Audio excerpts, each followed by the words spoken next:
안녕하세요. 광화문 금융러입니다. 어제 세 가지 미국 주요 경제 실적이 발표되었습니다.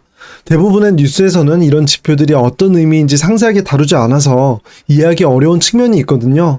그래서 어제 발표된 세 가지 지표들이 어떤 내용이고 어떻게 해석할 수 있는지 알아볼 거고요. 요즘처럼 불확실한 것들이 많은 때에 어떤 투자를 해야 하는지 알아보겠습니다. 영상 보시기 전에 좋아요와 구독하기, 알림 설정 부탁드립니다. 지난주에 S&P 500 지수가 2년 만에 최대 상승폭을 기록했다는 뉴스를 전해드렸는데요. 이렇게 미국 주식시장이 좀 회복되나 이런 기대감이 생겼는데 이런 기대감을 이어가지 못하고 어제 미국 3대 지수는 모두 하락세로 마감을 했습니다. 다우 산업지수는 0.2%, 나스닥 종합지수는 0.72%, S&P 500 지수는 0.3% 하락했는데요.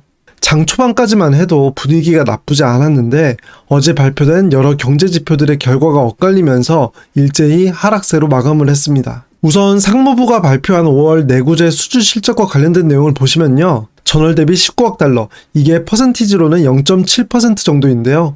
이만큼 증가한 2,672억 달러로 집계가 됐습니다. 이는 월스트리트 저널이 집계한 전문가 예상치 0.2% 증가보다도 많았고요. 전달 증가율인 0.4% 증가보다 높아졌습니다. 여기서 내구재는 3년 이상 사용할 수 있는 재화를 말하는데요. 기업에서 말하는 내구재는 어떤 기계나 장치, 공장 건물 같은 것들이에요. 그리고 아무래도 오랫동안 사용하는 재화이기 때문에 가격이 비싸고요. 내구재를 주문하는 건 기업 입장에서는 일종의 투자가 될 수 있습니다. 그래서 이런 내구재 주문이 늘어난다는 것은 기업에서 투자를 늘린다는 것으로 해석할 수 있는데요. 기업에서는 투자를 언제 늘릴까요? 네, 맞습니다. 경기 전망을 긍정적으로 판단할 때 투자를 늘리기 때문에 내구재 관련 지표가 잘 나온다는 것이 큰 의미가 있습니다. 그런데 이런 내구재 수주 실적이 전월 증가액보다 5월에 더 늘었고요. 전문가들이 예상했던 0.2% 증가보다 0.5%포인트 증가한 수치로 나오면서 여전히 기업에서는 투자를 활발하게 하고 있구나, 이런 긍정적인 지표를 확인할 수 있었습니다. 그리고 두 번째로 5월 잠정주택 판매 지수가 전월 대비 0.7% 증가한 것도 긍정적인 결과였어요. 잠정주택 판매 지수는 잔금을 다 치르지는 않았지만 매매 계약은 완료된 건을 집계하는 거고요. 거래가 완료될 때까지는 한두 달 정도 걸리기 때문에 잠정주택 판매 지수는 주택시장의 추세를 미리 보여주는 선행지표라고 볼 수 있습니다. 이런 잠정주택 판매 지수가 6개월 연속으로 하락했던 것이 하락을 멈추고 반등하면서 이것도 투자자들에게 긍정적으로 해석되었는데요. 반대로 부정적인 지표도 발표되었습니다. 댈러스 연방준비은행에서 발표한 관할 지역의 제조업 지수가 마이너스 17.7로 크게 둔화되었다는 내용이었어요. 이 지표의 의미는 관할 지역 내의 제조업 기업들을 대상으로 해서 제품 수주, 그러니까 주문을 얼마나 많이 받았는지, 고용은 잘 이루어졌는지 등을 조사한 건데요. 이 수치가 마이너스이면 부정적인 응답을 하는 기업들이 많았다는 것을 의미합니다. 그런데 이 수치가 마이너스 17.7로 발표되면서 미국 내 일부 지역 이야기이긴 하지만 제조업 기업들이 조금 힘든 상태이구나, 이렇게 투자자들이 생각할 수 있었습니다. 아무래도 최근에 주식시장 분위기가 좋지 못하잖아요. 그러다 보니 이렇게 긍정적인 뉴스와 부정적인 뉴스가 동시에 나오는 상황에서도 투자자들이 부정적인 뉴스를 더 크게 받아들이기가 쉽고요.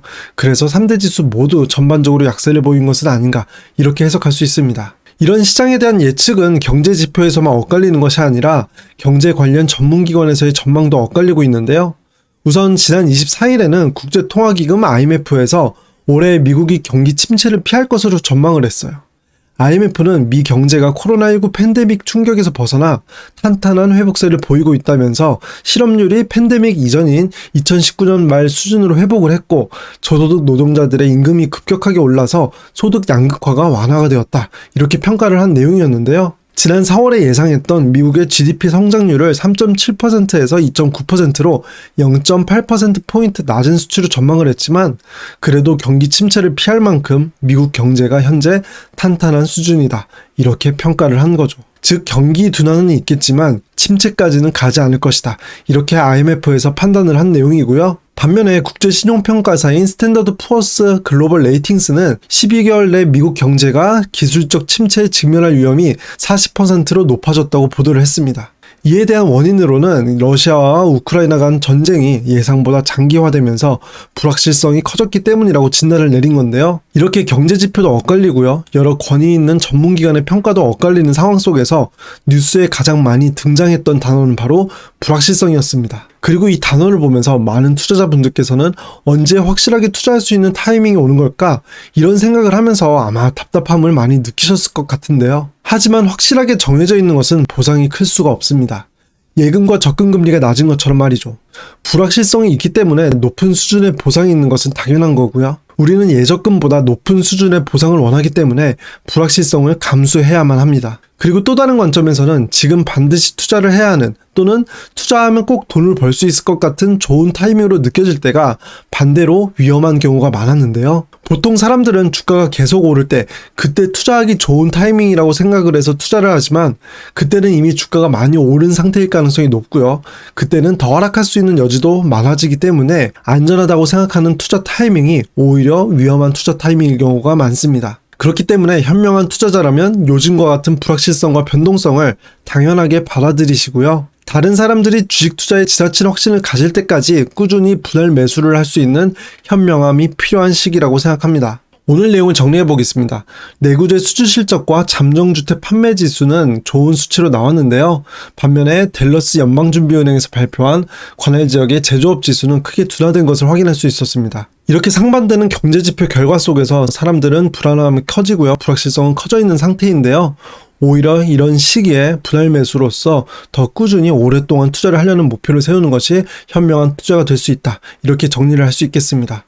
오늘 제가 준비한 영상은 여기까지이고요. 저는 제 영상이 맘 편한 개미님들께 행운을 가져다 드릴 수 있길 바랍니다. 영상 끝까지 시청해 주셔서 감사합니다.